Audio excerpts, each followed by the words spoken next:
प्रदेश, उत्तर प्रदेश, उत्तराखंड देख रहे हैं आप। मैं हूं आपके साथ पूजा मोहन पांडे। बुलेटिन की शुरुआत करते हुए सबसे पहले आपको बता दें, मुख्यमंत्री योगी आदित्यनाथ ने आज कांग्रेस और राहुल गांधी का नाम लिए बिना जोरदार हमला बोला है। लंदन में राहुल के दिए गए बयान पर सीएम योगी ने राहुल पर करारा हमला बोला। सीएम योगी ने कहा, प्रधानमंत्री मोदी के नेतृत्व में एक तरफ वैश्विक मंचों पर भारत का दबदबा बढ़ रहा है, तो दूसरी तरफ कुछ लोग दुनिया के देशों में जाकर भारत की आलोचना कर रहे हैं। भारत के लोकतंत्र को कोसने वाले ये वही लोग हैं जो मौका मिलने पर खुद लोकतंत्र का गला घोटने में कोई कोर कसर नहीं छोड़ते हैं। पीएम मोदी दुनिया में देश का नाम रोशन कर रहे हैं, तो कुछ लोग देश को बदनाम करने में जुटे हैं। जिन्होंने लोकतंत्र के गले को दबाने में किसी प्रकार की कोई कोताही नहीं करती, दुनिया में जाते हैं भारत की बुराई करते हैं, भारत में आते हैं तो केरल में जाएंगे तो उत्तर प्रदेश की बुराई करेंगे, और दिल्ली में आएंगे तो केरल की बुराई करेंगे। ये इन लोगों की फितरत है, इसलिए इन चेहरों को देखने की आवश्यकता है। ये लोग देश की संसदीय परंपराओं को, देश के लोकतंत्र को कमजोर करना चाहते हैं, और उसके माध्यम से फिर उसी विरासत को आगे बढ़ाना चाहते हैं जो ने खानदानी विरासत मिली, बांटो और राज करो।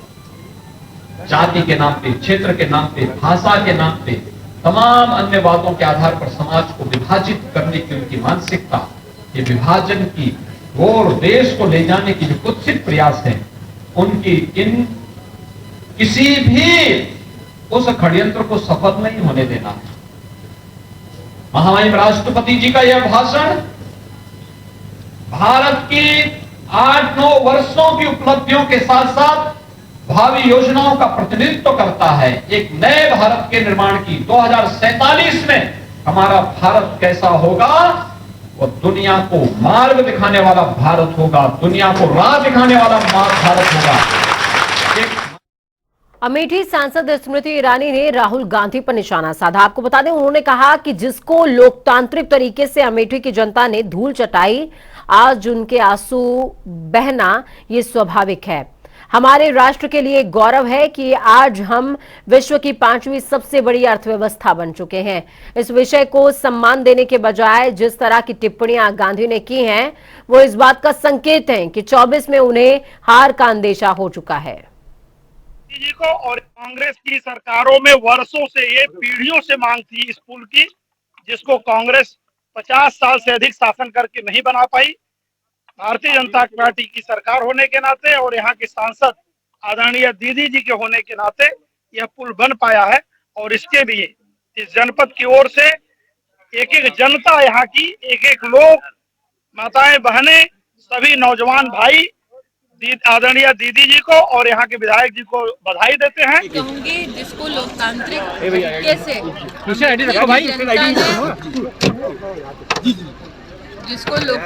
तरीके से अमेठी की जनता ने धूल चटाई, आज उसके आंसू बहना ये स्वाभाविक है। मैं इतना ही कहूंगी, हमारे राष्ट्र का ये गौरव है कि हम आज विश्व की 5वीं सबसे बड़ी अर्थव्यवस्था बन चुके हैं। इस विषय को सम्मान देने की बजाय जिस प्रकार की टिप्पणियां श्री गांधी ने की हैं, वो इस बात का संकेत है कि 24 में भी उन्हें हार का अंदेशा हो चुका। लखनऊ से सीतापुर जाते समय सपा सुप्रीमो अखिलेश यादव का काफिला बाराबंकी से गुजरा, जहां पर सपा नेताओं और कार्यकर्ताओं ने कुर्सी कस्बे में अखिलेश यादव का जोरदार स्वागत क्वार्सी में हुआ है। इस दौरान सपा पूर्व मंत्री राकेश वर्मा, पूर्व एमएलसी राजेश यादव और अन्य कार्यकर्ताओं ने कार में ही गुलदस्ता देकर अखिलेश यादव से भेंट भी की है।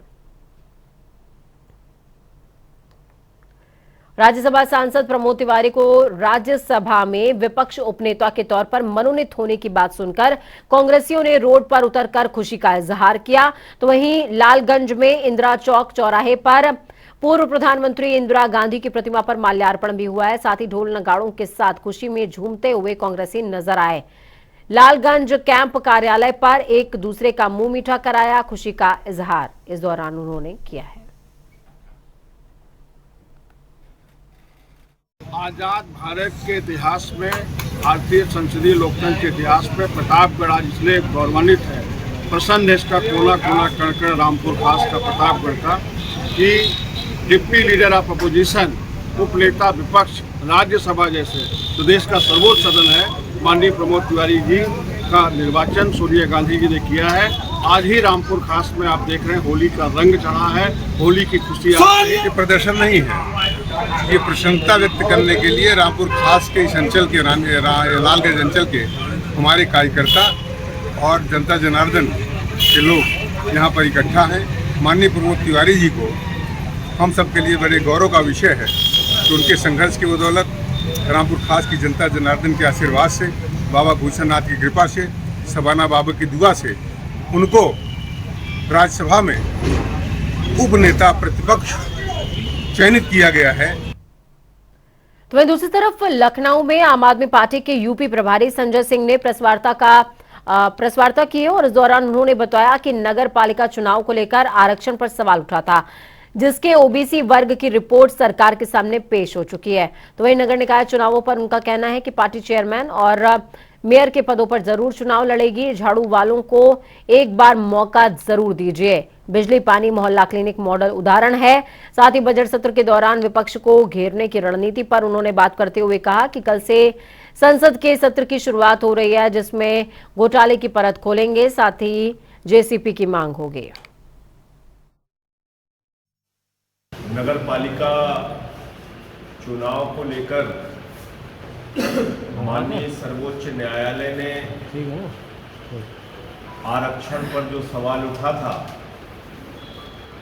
उसके आधार पर पिछड़ा वर्ग आयोग की रिपोर्ट सरकार के सामने प्रस्तुत भी हो गई। कैबिनेट ने उसको अप्रूव भी कर दिया, स्वीकृति भी दे दी। अब जल्द ही नगर निकाय के चुनाव उत्तर प्रदेश में घोषित होंगे, ऐसी संभावना है। पिछले 1 वर्ष से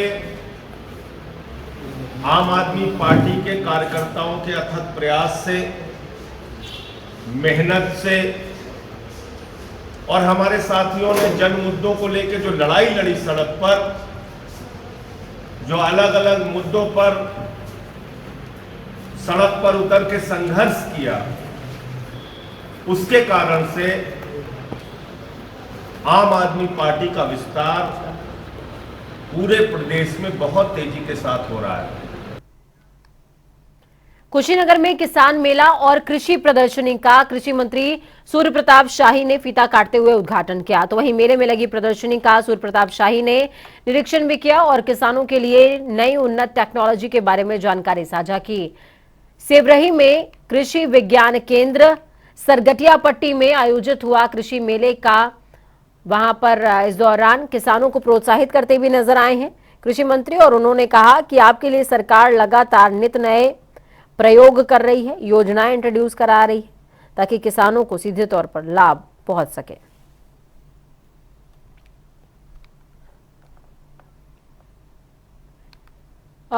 भारत की बात करना एक तरह से राजद्रोह है भारत के बाहर, ये जिक्र करते नजर आए हैं साक्षी महाराज। साथ ही साक्षी महाराज ने 2024 के लोकसभा चुनावों में विपक्ष के लामबंद होने पर कहा कि विपक्ष खिसियानी बिल्ली है जो कि खंभा नोचने की स्थिति में है।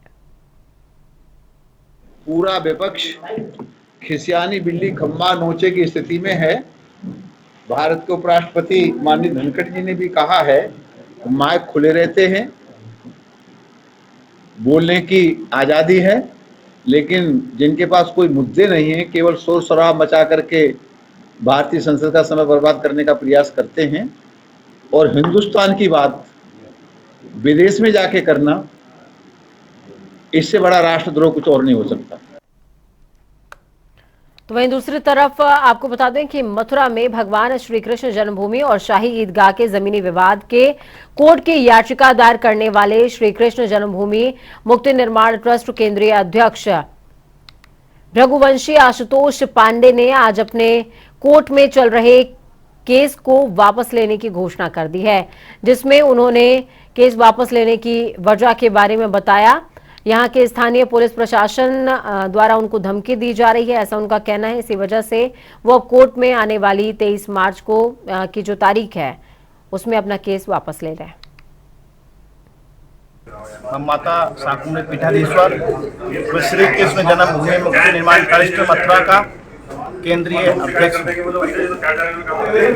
और मुख्य वादी पक्षकार श्री कृष्ण जन्मभूमि बनाम साई मस्जिद ईदगाह वार्ड नंबर 12 में मैं मुख्य। हम लोगों ने हमारे ट्रस्ट के द्वारा सनातन धर्म के लोगों के मांग पर न्यायालय से लेकर जनता तक आवाज उठाने का काम किया है और न्यायालय ने भी ये बात माना है कि हमारे पास मालिकाना हक के सारे कागज हैं।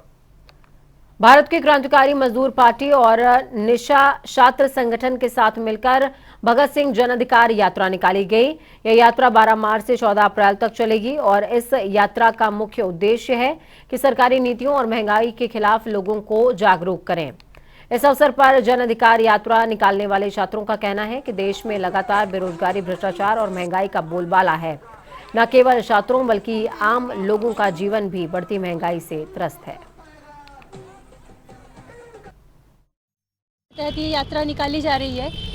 महंगाई की जो पूरे आज देश भर में हालत है, जिस स्तर पे महंगाई बढ़ रही है, बेरोजगारी अपने चरम पर है, इतने बड़े पैमाने पे छात्र नौजवान आत्महत्या कर रहे हैं। इसके अलावा जो मेहनत करने वाली आबादी है, मजदूर आबादी जो सब कुछ पैदा करती है, वह इतने बड़े पैमाने पे आत्महत्या कर चुकी है।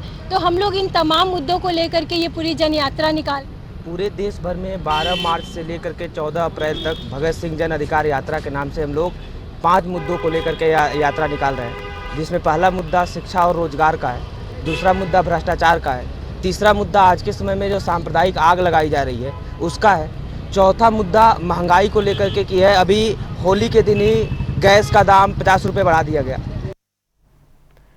फतेहपुर में धर्मांतरण के मामले में पुलिस की लगातार छापेमार कार्रवाई चल रही है और ये अवैध धर्मांतरण है। पुलिस की कई टीमें आज प्रयागराज पहुंची, जहां पर शूआउट्स एग्रीकल्चर यूनिवर्सिटी के ऑफिस में छापेमार कार्रवाई की गई और कागजों को भी खंगाला गया है। फतेहपुर के एवेंजिकल चर्च में जहां अवैध धर्मांतरण का मामला सामने आया था, जिसके बाद बजरंग दल के विश्व हिंदू परिषद के लोगों ने मामला दर्ज कराया था, जिसके बाद पुलिस ने जांच शुरू की और उसके तार प्रयागराज के शूआर्ट्स नैनी एग्रीकल्चर पहुंचे, जहां पर शूआर्ट्स के कुलपति आरबी लाल, उनके भाई विनोद बी लाल की अवैध धर्मांतरण में फंडिंग की बात आई, साथ ही उनके तार भी इससे जुड़े, जिसके बाद फतेहपुर पुलिस की कई टीमें आज शूआर्ट्स के एग्रीकल्चर नैनी पहुंची है और यहाँ पर लगातार पुलिस की ताबड़तोड़ कार्रवाई हो रही है। कई अहम सुराग मिल सकते हैं, क्योंकि हाईकोर्ट में जहां शूआर्ट्स के कुलपति आरबी लाल, विनोद बी लाल समेत कई अन्य लोगों ने जमानत के लिए अर्जी दी थी, कोर्ट ने उसे अयोग्य मानते हुए खारिज कर दिया था। उसके बाद कोर्ट ने उन्हें पुलिस के सामने पेश होने के लिए भी कहा था, उन्होंने उसके बाद वो पुलिस के सामने पेश नहीं हुए हैं और लगातार फरार चल रहे हैं, जिसके बाद आज फतेहपुर की पुलिस यहां पहुंची है। हम आपको ये एक्सक्लूसिव तस्वीरें जनता टीवी पे दिखा रहे हैं। यहां पर देख सकते हैं आप कि आरबी लाल का ये दफ्तर है, जहां पर फतेहपुर की पुलिस कई टीमें पहुंची है और अंदर पूरी तरह से जांच चल रही है। पुलिस ने मीडिया को अंदर जाने से रोक रखा है। फिलहाल पुलिस की ये अपनी जांच है और लगातार कई अहम सुराग मिल सकते हैं और फतेहपुर धर्मांतरण मामले और शूआर्ट्स में जो यूसु दरबार है उसमें अवैध धर्मांतरण का मामला है और कई जगह पर इनकी संलिप्तता मिली है अवैध धर्मांतरण में, और जिसको लेकर ये ताबड़तोड़ कार्रवाई हो रही है। जनता टीवी के लिए सैयद मोहम्मद आमिर, प्रयागराज। लखनऊ के प्रसिद्ध चौक बड़ी काली मंदिर में रंग पंचमी के दिन मथुरा से आए कलाकारों ने राधा कृष्ण के तौर पर मंदिर में आए भक्तों का मन मोह लिया।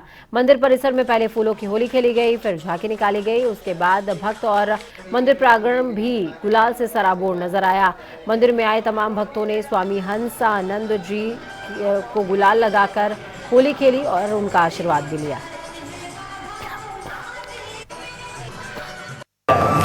बहुत अच्छा इसका आयोजन चल रहा है इस मंदिर परिसर में, और ये हमारे स्वामी हंसानंद जी महाराज की ही वो है। और ये पहले एक्चुअली ये रंग पंचमी का प्रोग्राम जो होता था ये मध्य प्रदेश में होता था, इंदौर में इसे बड़े धूमधाम से मनाया जाता था। उसी की तर्ज पे इसको यहाँ पे इस साल इस वर्ष किया गया है यहाँ पे लखनऊ में। क्या ये पहले अगली होली में जारी रहेगा या बिल्कुल बिल्कुल जारी रहेगा, ये बिल्कुल होता रहेगा, ये प्रोग्राम ऐसे ही चलता रहेगा। कल से उत्तराखंड का विधानसभा सत्र शुरू होने जा रहा है। इसी को लेकर सरकार के आला मंत्री और विधायक पहुंच रहे हैं। इसी कड़ी में भराड़ीसैंण विधानसभा पहुंचने पर राज्यपाल गुरमीत सिंह का विधानसभा अध्यक्ष रितु खंडूरी ने स्वागत किया है। तो वहीं देहरादून के एक निजी होटल में भाजपा महिला मोर्चा ने सुषमा स्वराज पुरस्कार का आयोजन किया, जिसमें मुख्य अतिथि के तौर पर मुख्यमंत्री पुष्कर सिंह धामी ने शिरकत करी। इस कार्यक्रम में प्रदेश की उन प्रतिभाशाली महिलाओं को सम्मानित किया गया जिन्होंने अपने क्षेत्र में एक बेहतरीन काम करने के साथ अपनी एक अलग पहचान भी बनाई है। तो वहीं इस दौरान मुख्यमंत्री ने सभी महिलाओं को सम्मानित किया। साथ ही मुख्यमंत्री ने कहा कि इस तरह के सम्मान प्रदेश की महिलाओं को और भी सशक्त बनाने में महत्वपूर्ण साबित होंगे। राष्ट्रीय महिला दिवस के अवसर पर मैं सभी को बधाई देता हूँ, शुभकामनाएं देता हूँ और स्वर्गीय सुषमा स्वराज जी के नाम पर यहाँ पर आज अवार्ड भी जो विशिष्टताएं प्राप्त करने वाली मातृशक्ति है उन सभी को सम्मानित किया गया। उसी दिन होली होने के कारण हमने 10 से 15 तारीख तक ये कार्यक्रम लिया है और इसमें इस बार विशिष्ट ये है कि हमारी देश और विश्व की नेता सुषमा स्वराज महिलाओं की प्रेरणा, उनके नाम से हम सुषमा स्वराज अवार्ड से अपने हर जनपद में 10 से 20, 25, 30 महिलाओं को सम्मानित कर रहे हैं जो विशिष्ट कार्य कर रही हैं और विशिष्ट जो महिलाएं हैं उनको सम्मानित कर रहे हैं। देश में बढ़ रहे इन्फ्लुएंजा ए के सब वेरिएंट H3N2 के मरीजों की तादाद देखते हुए देहरादून में स्वास्थ्य महानिदेशक विनीता शाह ने अलर्ट जारी कर दिया है। उन्होंने सभी मुख्य चिकित्सा अधिकारियों से पर्याप्त तादाद में आइसोलेशन वार्ड्स, आईसीयू वेंटिलेटर्स और दूसरी जरूरी सामानों की व्यवस्था करने को कहा है। महानिदेशक ने यह भी कहा कि अस्पतालों में इन्फ्लुएंजा ए की सब वेरिएंट H3N2 के मरीजों की सघन निगरानी की जाए। तो वहीं हर मरीज की IHIP पोर्टल में एंट्री होनी चाहिए। साथ ही IEC के माध्यम से जागरूकता अभियान भी चलाया जाए। इन्फ्लुएंजा वाले सीजन के स्टार्ट में ही जनवरी में हमने एक इन्फ्लुएंजा को लेकर एडवाइजरी जारी की थी और अभी हम फिर निर्देशित करने जा रहे हैं कि ये कॉमन वैसे इन्फ्लुएंजा वायरस है, लेकिन हमको थोड़ा अलर्ट रहना पड़ेगा कि अगर किसी को भी कॉमन कोल्ड वगैरह है तो वो अपना आइसोलेट कर ले अपने को और थोड़ा को भी अप्रोप्रिएट बिहेवियर करे, मास्क वगैरह पहने और अगर किसी को सिम्टम कोई कॉम्प्लिकेशन होता है तो वो चिकित्सक की राय ले जल्दी ही। और अगर खासकर डायबिटीज, हाइपरटेंशन वाले जो कोमॉर्बिड और किसी को रेस्पिरेटरी डिजीज है तो वो अपना ज्यादा प्रिकॉशन ले।